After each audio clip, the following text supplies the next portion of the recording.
Okay, so this is the project we're working on. It's redoing the guest bath that's on the main floor here.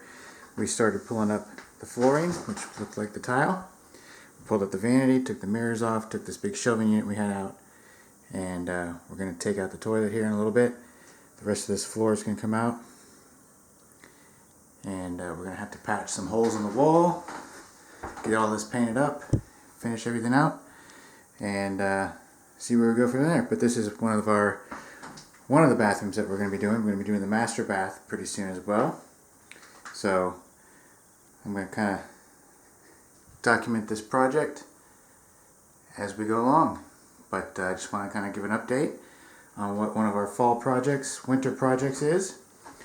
Timeline for this, I'm hoping will take only a couple weeks, depending on material availability and access to those materials. So here we are. Gonna get started on this project. Okay, so we're working on the bathroom here, and we're going to be doing some patchwork on the drywall. And as you can see, some of the papers are ripped away on some of this, I guess it's probably cement board, I'm not sure 100%. But there's some holes, there's a lot of nail and screw holes, and then there's a gouge up on top.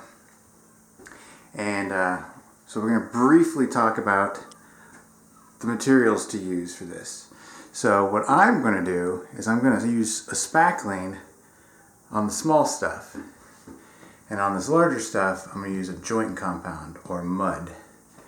And for something like this, I'm going to have to rip this off and probably use mud on that because I'm going to feather it in.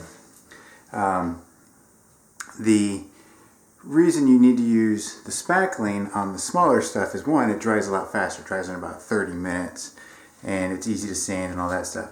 For these rips on the paper and the deeper stuff, you're going to need to either use a patch kit or mud, because mud won't shrink as much as a spackle will.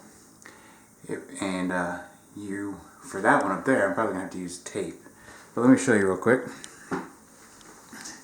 This is a spackling compound, alright? And this is your mud. So when you're doing edges and taping corners and such like that, you're going to use a mud, and you're going to feather it and all that good stuff. With this is pre-mixed. It's ready to apply onto the wall, no problem. It's going to, like I said, it's going to dry in about 30 minutes. This goes on pink and dries white for this particular brand.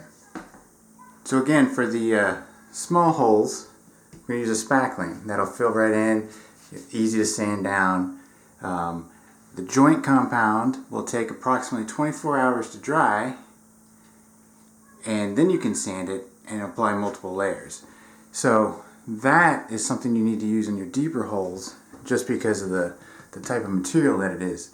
Spackling itself will crack and ultimately shrink over time, re-exposing these holes again.